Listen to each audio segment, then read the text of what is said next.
तो हम आज की क्लास में डिस्कस करने वाले हैं एपी का ए वाला क्वेश्चन। इसमें क्या गिवन है?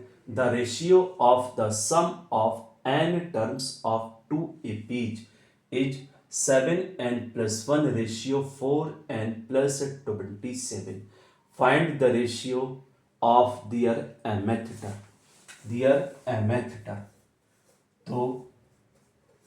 तो फाइंड करना है दोनों एपी सीरीज के mth टर्म का रेशियो। मतलब पहली एपी सीरीज का mth टर्म am और दूसरी एपी सीरीज का mth टर्म am डैश। तो mth टर्म क्या होता है? a plus m-1 into d. दो अलग अलग एपी सीरीज हैं, इसलिए दोनों का फर्स्ट टर्म और कॉमन डिफरेंस अलग अलग कंसीडर करेंगे। पहली एपी सीरीज का फर्स्ट टर्म ए, कॉमन डिफरेंस डी, और दूसरी एपी सीरीज का फर्स्ट टर्म ए डैश मान लेते हैं और कॉमन डिफरेंस डी डैश। तो इधर पर आ जाएगा A dash plus m-1 D dash. ठीक है ना? अब क्या गिवन है? अब गिवन है दोनों एपी सीरीज के n टर्म्स का सम गिवन है। ठीक है ना? n टर्म्स का सम गिवन है। अब Sn की जगह Sn का फॉर्मूला n/2 ब्रैकेट में 2a plus n-1 into D. Sn dash n/2 bracket में इसका पहला टर्म a डैश था, n-1 common difference d dash लिया था,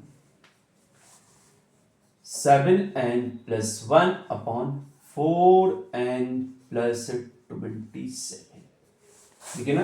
अच्छा, n/2 से n/2 कैंसिल हो गया। अब इधर पर क्या बचा? 2a plus n-1 into d upon 2a dash plus n-1 into d dash equal to 7n+1 upon 4n+27।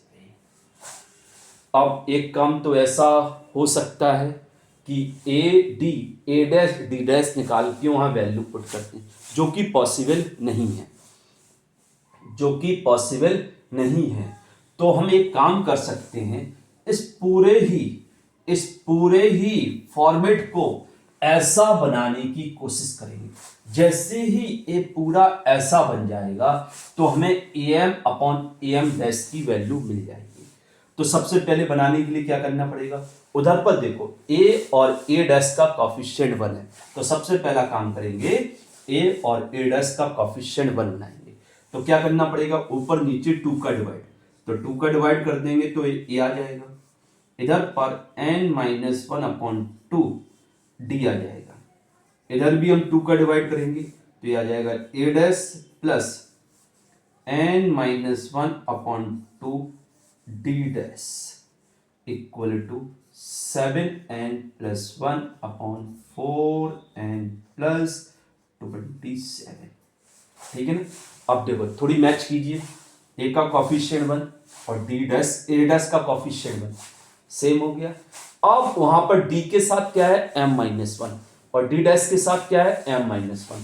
तो इसको हम m-1 बनाएंगे। तो जब इसको m-1 बनाएंगे तो ये पूरा ही am अपॉन am डैश बन जाएगा। तो इसे m-1 बनाने के लिए n-1 अपॉन 2 को m-1 में रिप्लेस कर देंगे, मतलब n-1 अपॉन 2 को m-1 पुट कर देंगे।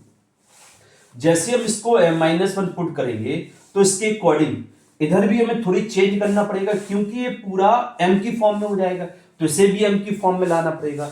जैसे हम इसको m-1 पुट करेंगे तो उसके अकॉर्डिंग n क्या बन जाएगा? तो देखो n-1 इक्वल टू 2m-2 हो जाएगा। ठीक है ना? तो n की वैल्यू कितनी आ जाएगी? 2m-1। जैसे ही हम इसकी जगह m-1 पुट करेंगे तो इधर पर जो n है उसे हमें 2m-1 पुट करना पड़ेगा। तो देखो a प्लस इसकी जगह क्या हमने पुट किया m-1, तो ये आ गया m-1 d और अपॉन में a dash plus m-1 d dash. तो जब हम इसकी जगह m-1 पुट करेंगे तो उसके अकॉर्डिंग n की जगह 2m-1 पुट करना पड़ेगा।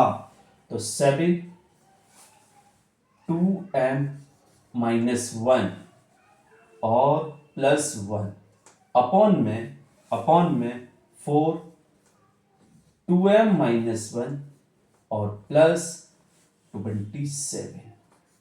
अच्छा, ये पूरा क्या बन गया, am अपॉन am डैश बन गया। तो इधर क्या आ जाएगा 14m माइनस 7 प्लस 1, इधर क्या आएगा 8m माइनस 4 प्लस 27। तो am upon am dash equal to 14m minus 6 upon 8m, इधर पर कितना बचेगा प्लस का 23। तो ए आंसर हो गया। क्लियर।